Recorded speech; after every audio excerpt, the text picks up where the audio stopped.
Today on The World Today, Israel and Hamas trade blames over explosion of the Al-Alihi Arab Hospital in Gaza that killed hundreds of people. U.S. President Joe Biden visits Israel, reaffirming the U.S.'s support for Israel's war in Gaza during talks with Israeli Prime Minister Benjamin Netanyahu. Plus, Egypt rejects any displacement of Palestinians into Sinai.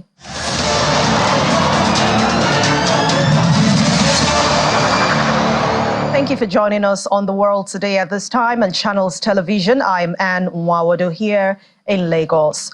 Loud blasts continue to ring with fumes of black smoke billowing from buildings in Gaza City, as seen from Sderot, Israel, as airstrikes from the latter continues.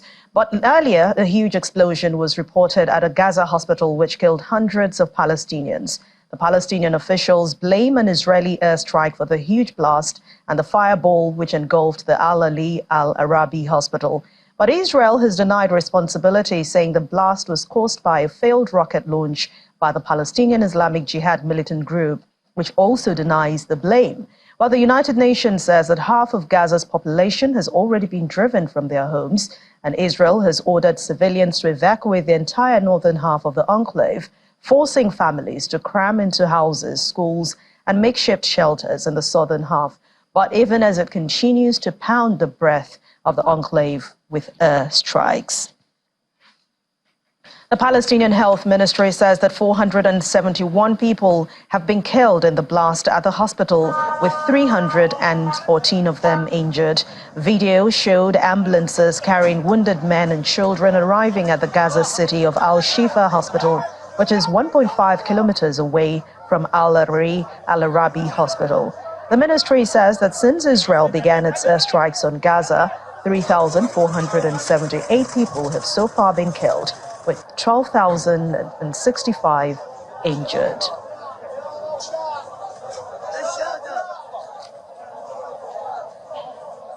And as mentioned earlier, Israeli military spokesperson is claiming that a failed Islamic Jihad rocket launch caused that bombing in the hospital. The Israeli military says the failed rocket launches from Gaza are increasing, as 450 rockets have been fired from Gaza at Israel, only to land in Gazan territory since the recent conflict began.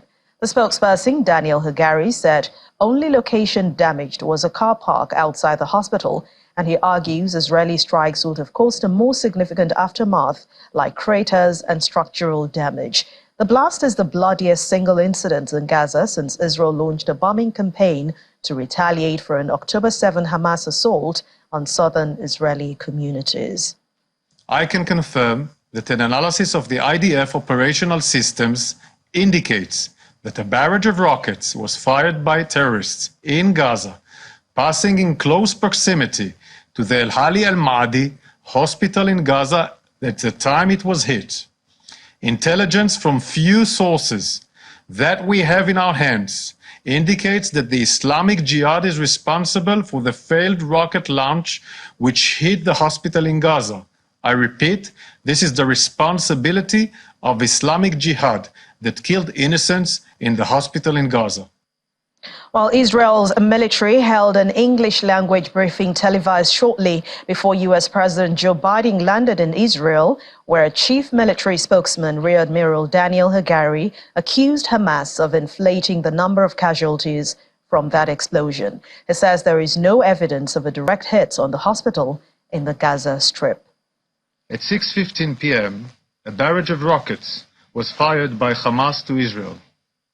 Then, at 6:59 p.m., a barrage of around 10 rockets was fired by Islamic Jihad from a nearby cemetery. It was at the time that 6:59 p.m. when there were reports of an explosion at the Al-Ali Al-Mahadani hospital in Gaza City. According to our intelligence, Hamas checked the reports, understood it was an Islamic Jihad rocket that had misfired, and decided to launch a global media campaign to hide what really happened. They went as far as inflating the numbers of casualties. They understood with absolute certainty that it was a rocket misfired by Islamic Jihad that damaged the hospital. Analysis of our aerial footage confirms that there was no direct hit to the hospital itself. The evidence, which we are sharing with you all, confirms that the explosion of the Hali al-Mahadani hospital in Gaza was caused by an Islamic Jihad rocket that was misfired. Meanwhile, Palestinian Hamas leader Ismail Haniyeh has called for a condemnation of the airstrike on the hospital that killed hundreds on Tuesday night. In a recorded speech released on Tuesday, Ismail Haniyeh called for all the people of the Arab and Islamic nations to condemn what he describes as a massacre, brutality, and crimes. After news of the Gaza hospital blast, Palestinian President Mahmoud Abbas has to cut his visit to Jordan and return to Ramallah, West Bank. He met with Palestinian leadership and described the blast as a war crime and a massacre. The Gaza hospital bombing has ignited more protests in the West Bank and around the Middle East. People in Ramallah and across the occupied West Bank are said to be very angry at the position of the United States and the position it has taken since the beginning of Israel's war on Gaza. And for the World Health Organization, it has condemned the attack on Al-Ali Al-Arabi Hospital in the north of Gaza, calling it unprecedented in scale. Mr. Ahmad Al-Madari, WHO Regional Director for the Eastern Mediterranean, said the hospital located in northern Gaza was operational and that there were patients, healthcare workers, and internally displaced people there when the explosion went off. This attack is unprecedented in a scale, but WHO has seen consistent attacks on healthcare in occupied Palestinian territory. And just to provide you with some number, from last Saturday, we reported on 115 attacks on health, 51 of them in Gaza, with 15 health workers killed on duty, 27 injured, and 24 health facilities affected and damaged in Gaza. This is before this horrible attack on Al-Ahli Hospital. WHO strongly condemns the attack on Al-Ahli Arab Hospital in the north of the Gaza Strip. The hospital was operational with patients, healthcare givers, and internally displaced people sheltering there. Early reports indicates hundreds of fatalities and injuries. The hospital was one of 20 in the north of the Gaza Strip, facing evacuation orders from the Israeli military. The order for evacuation has been impossible to carry out given the current insecurity, critical condition of many patients, and lack of ambulances, staff, health system bed capacity, and alternative shelter for those displaced. WHO calls for the immediate active protection of civilians and healthcare. Evacuation orders must be reversed. International humanitarian law must be abided, by which means healthcare must be actively protected and never targeted. It is absolutely clear to all sides of this conflict where the health facilities are. It is absolutely clear. Healthcare is not a target. It should never be a target of anyone in conflict. That is enshrined in international humanitarian law. And we're seeing this breached again and again and again over the last week. And it has to stop. It must stop. We cannot leave doctors and nurses to make the choices they're having to make. It is inhuman. In the meantime, UN High Commissioner for Human Rights, Volker Turk, is asking that those responsible for the airstrike on the hospital in Gaza be held to account. The death toll is by far the highest of a single incident in the Gaza Strip during the current violence. Mr. Turk is also lamenting the death of 6 people who were killed after a UN agency for a Palestinian refugee school was hit at the Al-Maghazi refugee camp. Words fail me.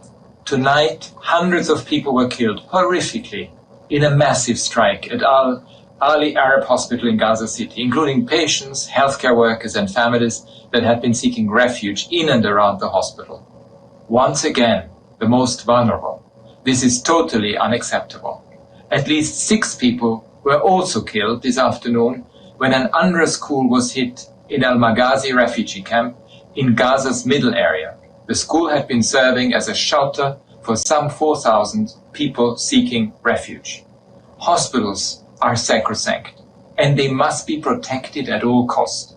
We don't yet know the full scale of this carnage, but what is clear is that the violence and killing must stop at once. All states with influence must do everything in their power to bring an end to this horrendous situation. Civilians must be protected, and humanitarian aid must be allowed in to reach those in need as a matter of urgency. Those found responsible must be held to account. Well, more reactions are still trailing this blast as United Nations Secretary General Antonio Guterres has described himself as horrified by the blast at the Gaza hospital that killed hundreds of people, and he is strongly condemning that action.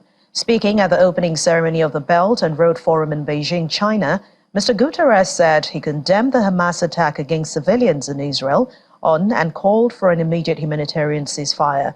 He also said he made 2 appeals to Hamas and Israel to ease the epic human suffering going on.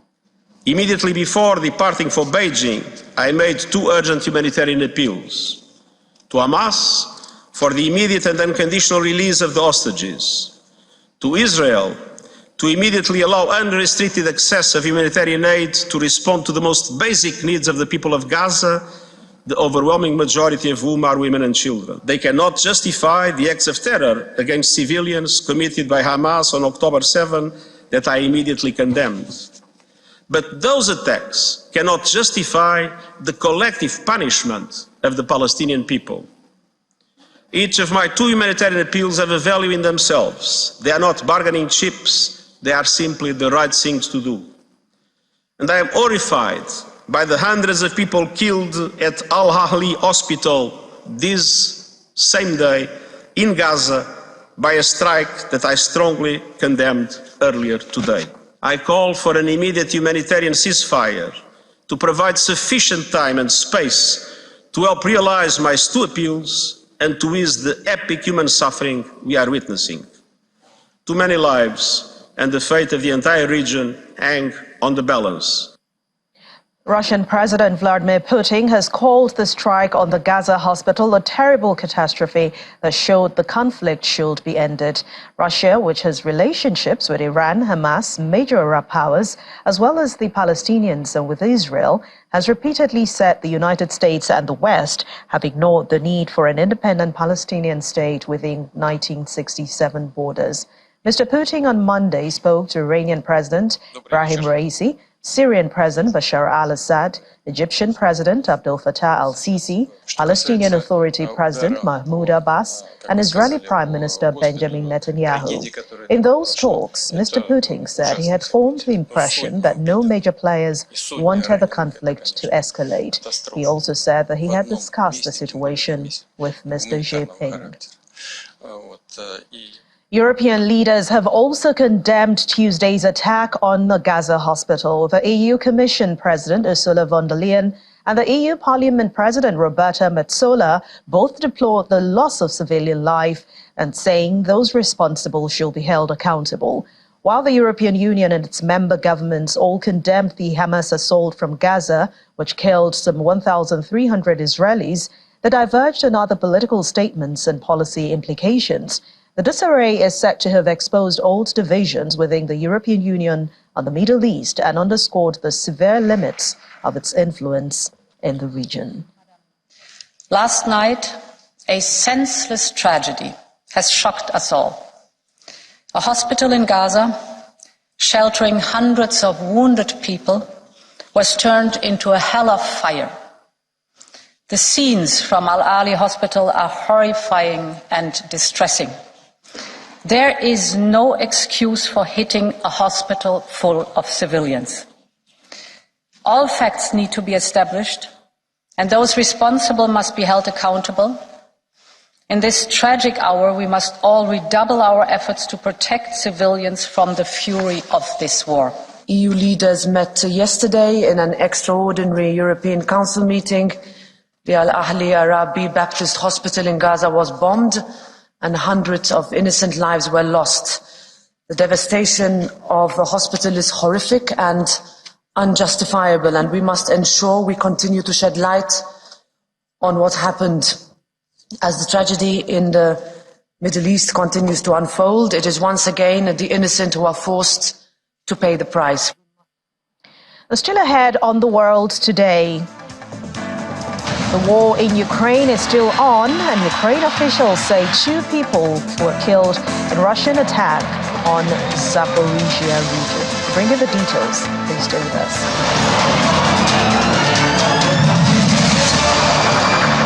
Welcome back. U.S. President Joe Biden has reaffirmed the U.S. support for Israel's war in Gaza during talks with Israeli Prime Minister Benjamin Netanyahu. President Biden touched down in Tel Aviv this morning and was greeted beside Air Force One by Israeli Prime Minister Benjamin Netanyahu. He held a joint press conference in Israel alongside the Prime Minister, speaking about the October 7th Hamas attack, describing the massacres by Hamas on that day as no hyperbole, as to say they slaughtered 1,300 people, including 31 Americans. The U.S. president also says that he visited Israel to show where the U.S. stands in this conflict. October 7th is another day that will live. On October 7th, Hamas murdered 1,400 Israelis, maybe more. This is in a country of fewer than 10 million people. This would be equivalent to over 50,000 Americans murdered in a single day. That's 29 11s. That is why October 7th is another day that will live in infamy. Mr. President, you rightly said that Hamas is worse than ISIS. The German chancellor who visited here yesterday said that Hamas were the new Nazis. You're both right. Mr. President, for the people of Israel, there's only one thing better than having a true friend like you standing with Israel, and that is having you standing in Israel. Terrorist group Hamas has slaughtered, as has been pointed out, over 1,300 people. And it's not hyperbole, it's just slaughtered. And including 31 Americans as part of that. And they've taken scores of people hostage, including children. You said, imagine what those children hiding from Hamas were thinking. It's beyond my comprehension to be able to imagine what they're thinking. Beyond my comprehension. They're committed evils that and atrocities that make ISIS look somewhat more rational. You know, Americans are grieving with you. They really are. Israel, as they respond to these attacks, it seems to me that have to continue to ensure that you have what you need to defend yourselves. And we're going to make sure that occurs, as you know. And we have to also bear in mind that Hamas does not represent all the Palestinian people. And it has brought them only suffering. Palestinians around the West Bank have expressed their disappointment at the visit of U.S. President Joe Biden on Wednesday morning, with some saying that he was not welcome in their cities. A general strike and a 3-day mourning was announced on Tuesday evening after a strike on a Gaza hospital killed hundreds of Palestinians, deepening tensions in the Middle East and raising the stakes for U.S. President Joe Biden as he flies to Israel on Wednesday to signal support for its war against Hamas. But Mr. Biden's complex diplomatic mission to the Middle East was supposed to calm the region and shore up humanitarian efforts for Gaza. But after that strike, Jordan cancelled the planned summits with the U.S. President, Palestinian President Mahmoud Abbas, and the Egyptian President Abdel Fattah al-Sisi.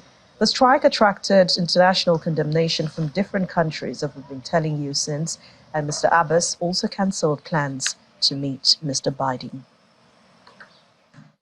Meanwhile, Israelis around Tel Aviv were enthusiastic about the visit of U.S. President Joe Biden on Wednesday morning, and they say they looked forward to the support of the superpower, as one resident described it. As an Israeli Jew, of course, I expect to have total support. I don't think that the world is aware enough to the atrocities that happened in Israel. I'm excited towards this visit as President Biden is coming to Israel this morning, hoping that he can, bring some sort of solution to the difficult situation, difficult times that we're facing here in Israel. It's always, nice to see the strong ties that Israel has with the United States, and in a time of crisis, President Biden, coming here to Israel to show solidarity to the situation, and hopefully to bring a quick solution to this horrible, situation that both sides have been brought into. So I expect President Biden to stand by Israel, of course, and also help us to arrive a settlement between Israel and the Palestinians.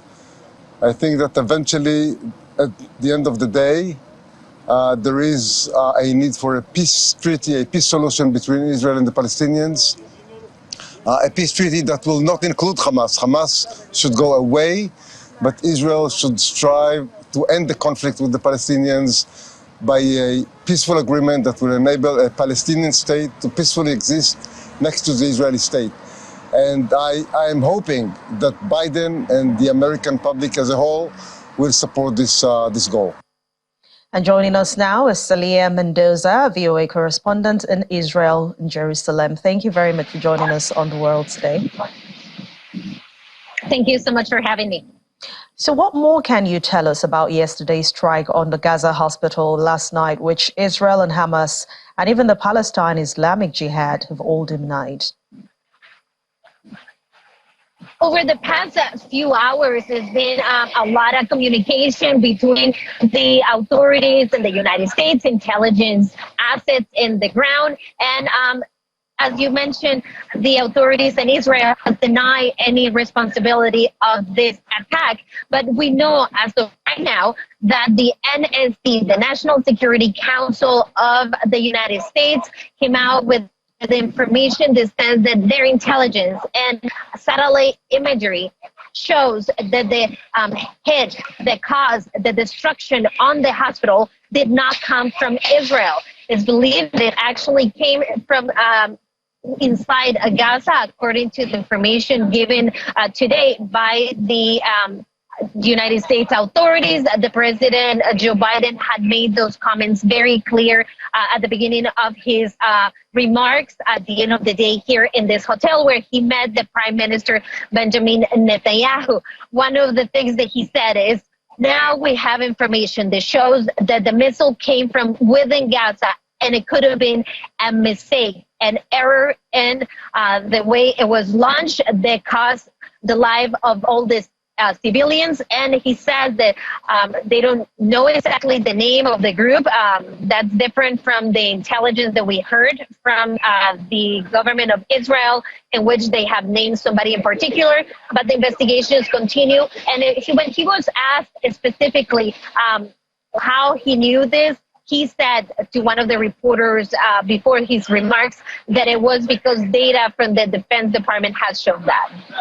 All right, talk to us also about the discussion between U.S. President Joe Biden and Prime Minister Benjamin Netanyahu. What have they heard concerning a ceasefire, humanitarian aid, and even anything like that to at least bring peace to those regions? We know that President Biden has done a plead to the government of Israel to try to open a passage for humanitarian aid. That is very important for the international community, for the United Nations, who has asked Israel to start giving water, electricity, access to medicines to the people inside Gaza as the operation against Hamas is going on. President Biden said that he did ask the Israelis to give a humanitarian access, and that is on the works. according to what he said. That will be something that it has to be verified, and things can get into Gaza.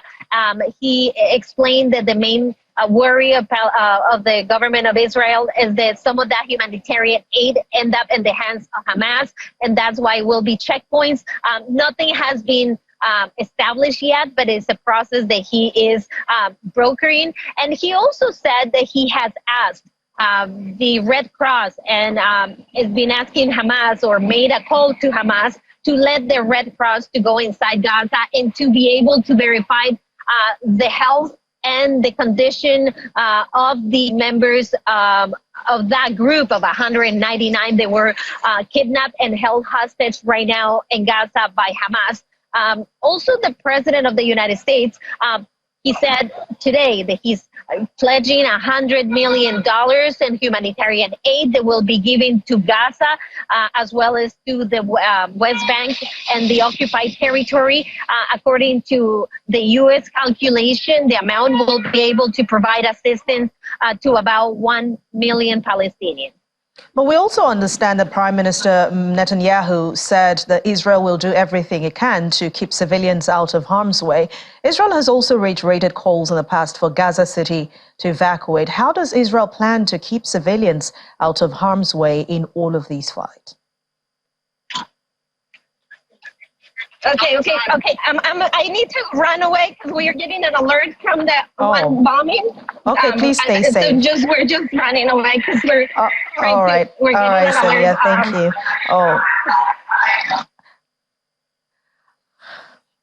All right, we hope she is safe, and we continue with the conversation on the war. The representative of the Palestinians to the United Nations, Riyad Mansour, is asking U.S. President Joe Biden to read the Riot Act to Israel and to help stop, in his words, the carnage against the Palestinian people. Speaking alongside delegates from the Arab group, Mr. Mansour also reported that Jordan has cancelled the summit it was to host in Amman with Mr. Biden and the Egyptian and Palestinian leaders to discuss the situation in Gaza. Immediate ceasefire. He is capable of telling Israel enough is enough. You have to stop this carnage against the Palestinian people in the Gaza Strip. Let this stop. Let humanitarian assistance take place. Do not displace 2 million Palestinians and push them in the direction of Jordan. And then let's begin a political horizon, as our brother from Egypt has indicated. We need a political process that will end the occupation as quickly as possible and to implement the global consensus on the two-state solution.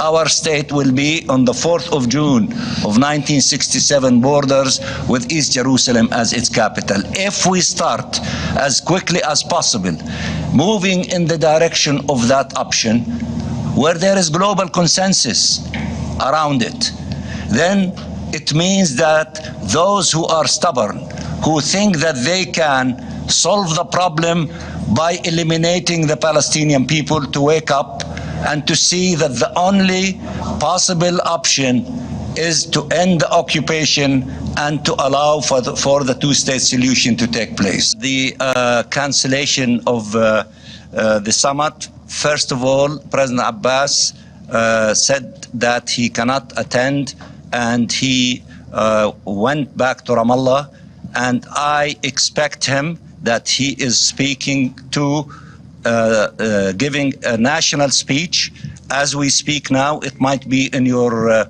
in your outfit, in your Al Arabiya and Al Jazeera and all of them. He is talking to the Palestinian people and to everyone as we speak, I believe, and he asked for a meeting for the Palestinian leadership.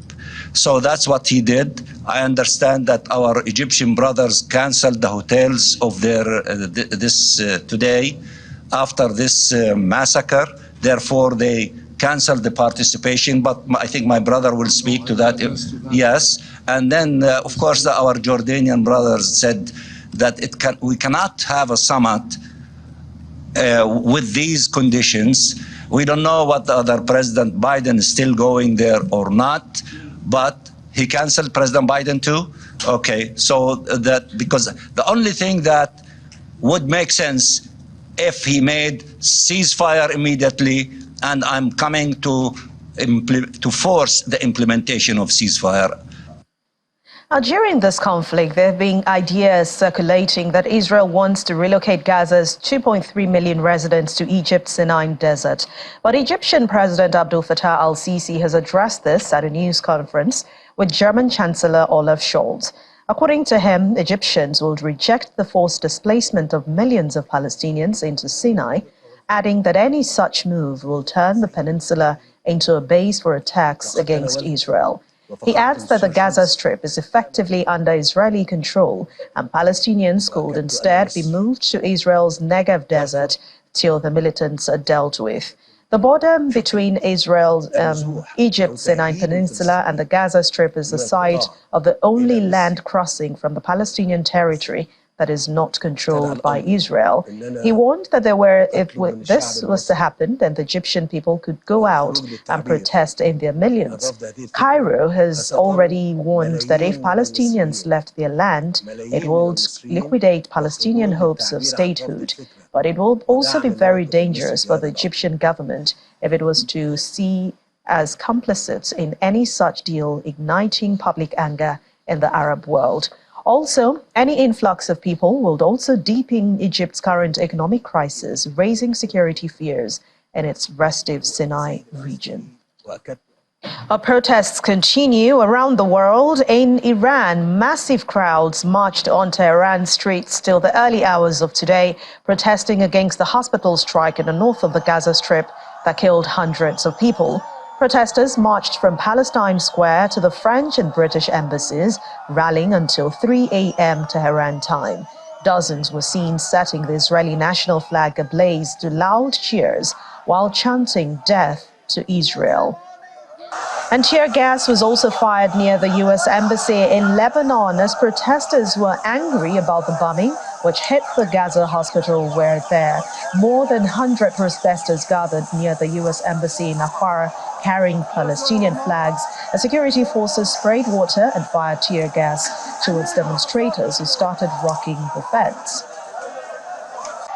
Let's head to Tunis now, where protesters rallied outside the French embassy on Tuesday in support of Palestinians and to demand accountability from foreign leaders.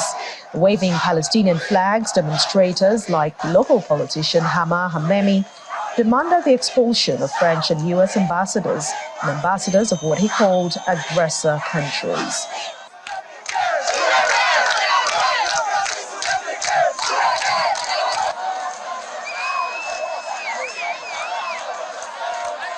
U.S. space engineer Loa El-Balcioni from Santa Monica, California, is afraid of his parents' lives after the elderly couple became trapped in Gaza when Israel launched a bombing campaign against the territory. Palestinians Mohammed El-Basyouni, who's 75, a retired surgeon, and his wife Alia El-Basyouni, who's 68, lived in Gaza for 20 years before settling 12 years ago in Germany, where they were citizens and where Loy was born.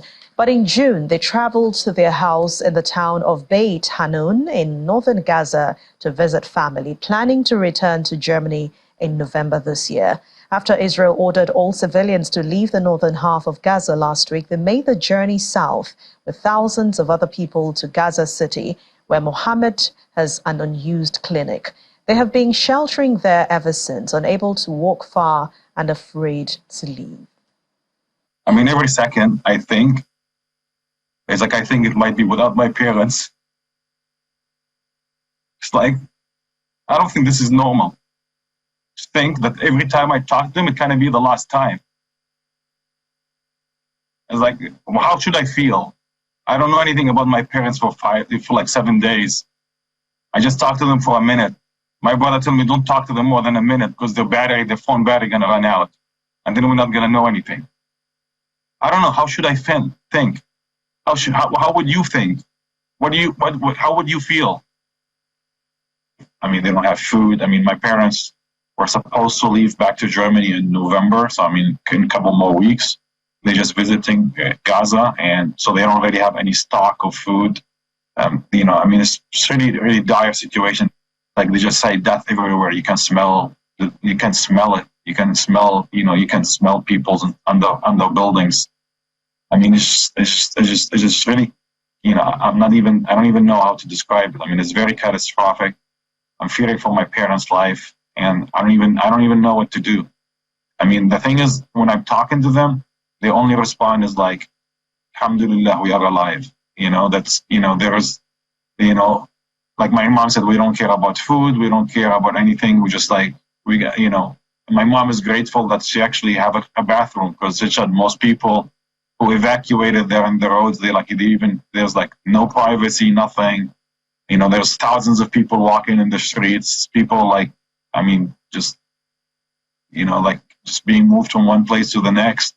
I mean, thousands. I mean, it's like, you know, a flood of people just moving around, you know. It's like, there's like, you know, I mean, yeah, I don't even know. I mean, it's like, you know, I mean, the way my mom described it is like, it's like like if you're out with the people, it's feel like Judgment Day, and everybody's just like, you know, like there is even no room to breathe because there's so many people in a lot of areas in the streets, and it's just devastating. Well, when we return in just a moment on the World Today, the British Museum to digitize its collection following a theft incident. To bring you the details, please stay with us. To the war in Ukraine now. 2 people have been killed and at least 4 have been wounded after an apartment building was destroyed in the Russian air attack on the city of Zaporizhia. Officials in the region and Ukraine say search and rescue operations are ongoing at that site, where a 5-story building was damaged. The windows were blown out and the entrance destroyed. Yuri Smalashko, governor of the Zaporizhia region, said that 8 apartment buildings were damaged in what he said was a Russian missile attack. But earlier, a Moscow-installed official in the Russian-controlled parts of Zaporizhia blamed the strikes on the city on Ukrainian forces. That city is the administrative center of the border Zaporizhia region in southeast Ukraine, which is now partly controlled by Russia.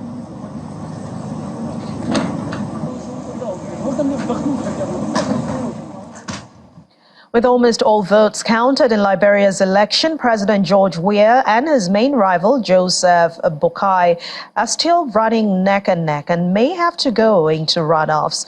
Mr. Weah currently has 43.8% of the vote, while Mr. Boakai has 43.5%. A candidate needs more than 50% of the vote to be declared the winner. The October 10 election was Liberia's closest presidential race since the civil war ended 2 decades ago.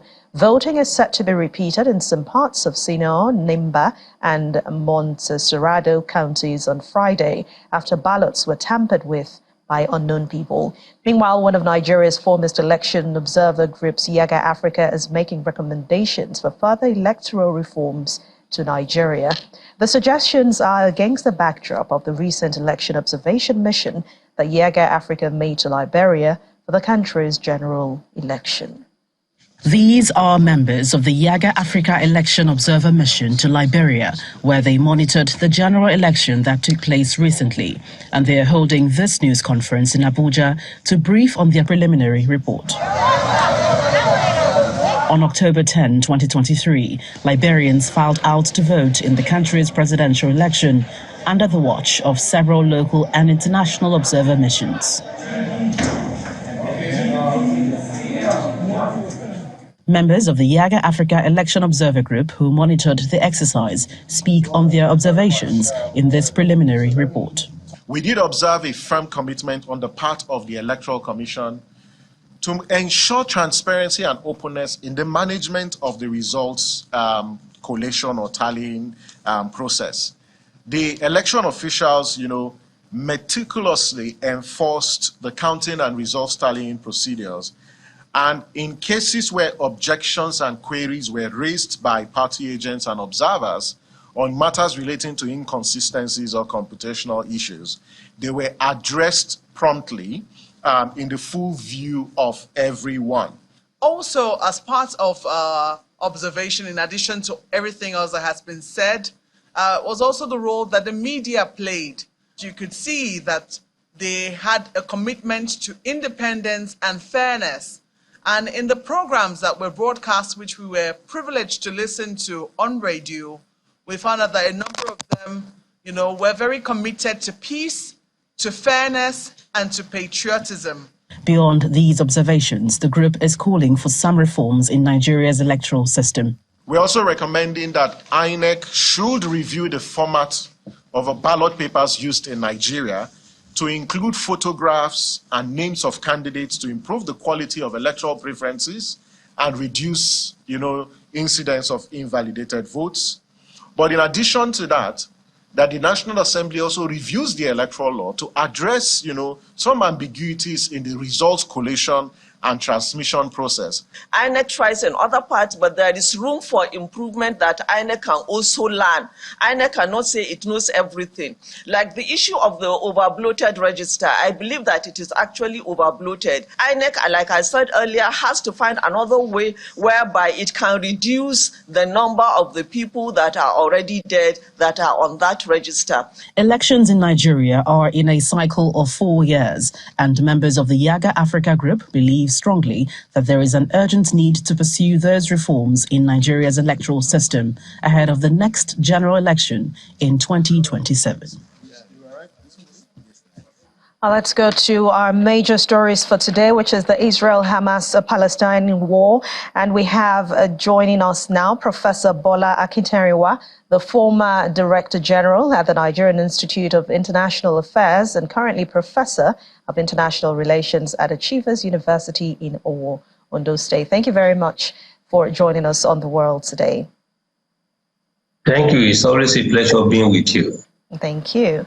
And what do you make of the situation in Gaza, with claims and counterclaims on the latest strike, especially that happened last night on a hospital said to be the bloodiest since Israel began this bombardment on Gaza? First point, the air attack, is very consistent with the policy, the publicly declared policy of the Israeli government, which is to neutralize, Hamas, to destroy whatever is associated with Hamas in Gaza.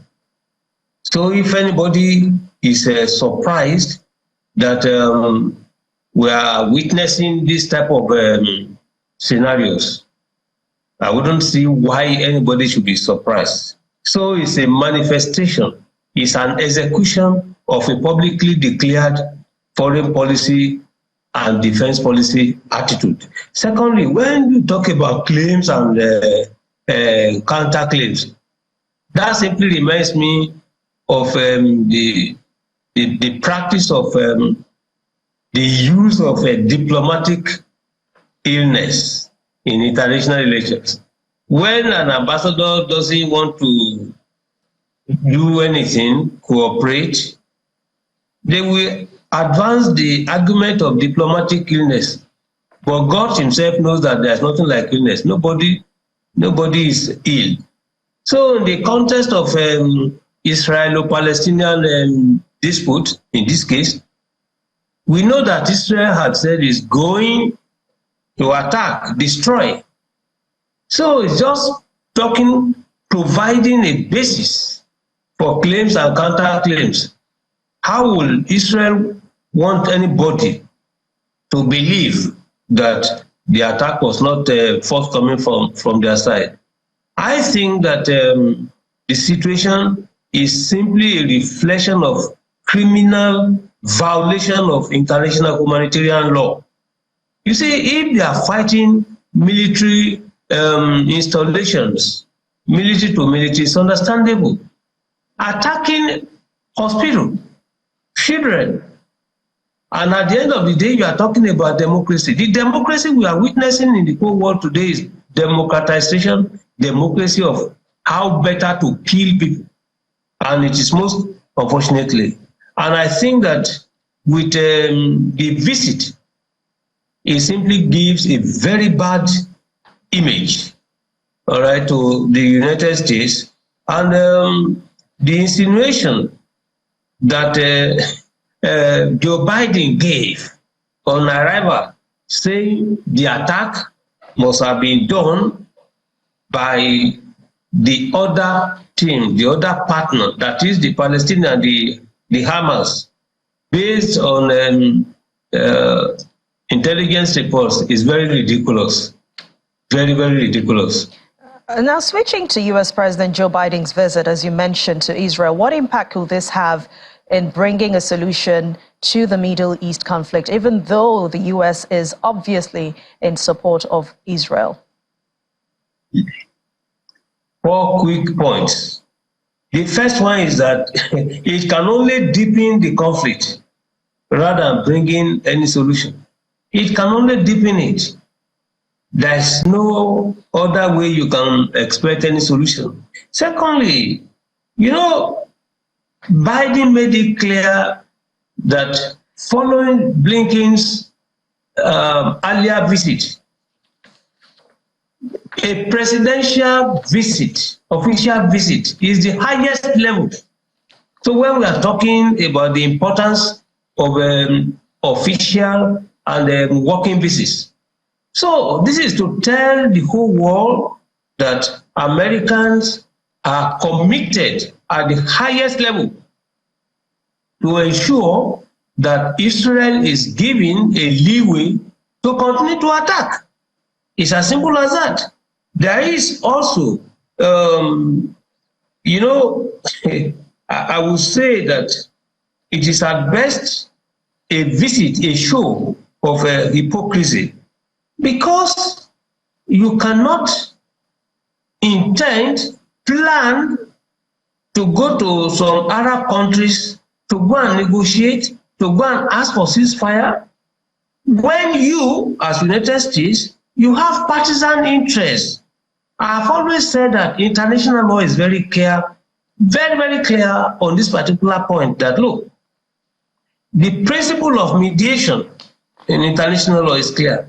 You must be acceptable to the disputing parties. Now, when you have partisan interest, you are supporting Israel, and you now want to be a mediator at the same time, I think Joe Biden must be a joker. You cannot be confusing, you know, the whole world by this type of support. So in terms of impact, we must expect worse scenarios. All right, thank you very much, Professor Bola Akintarinwa, the former DG at the Nigerian Institute of International Affairs and currently Professor of International Relations at Achievers University, Owo. Thanks a lot for your contribution on The World Today. Thank you for having me.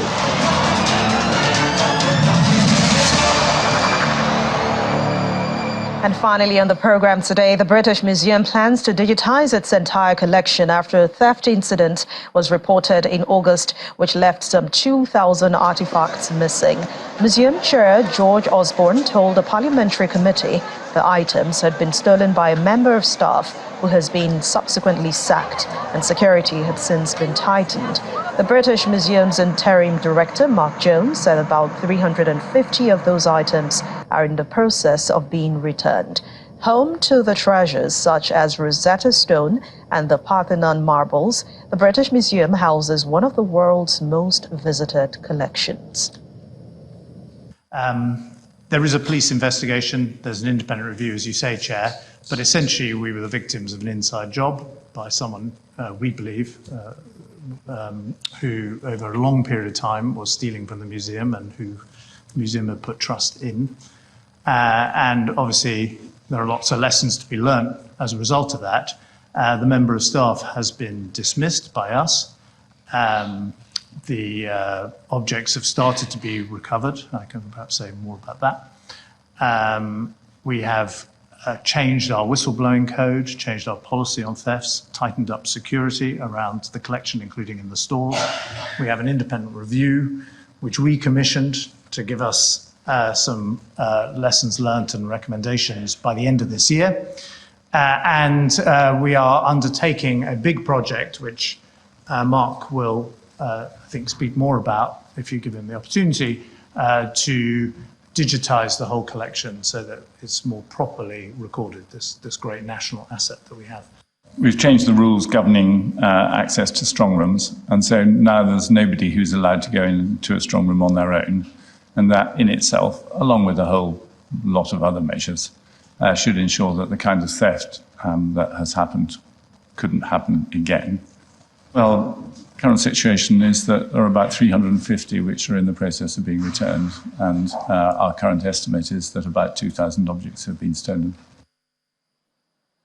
And that's it on The World Today for today. Thank you so much for watching. I'm Anne Nwawodu.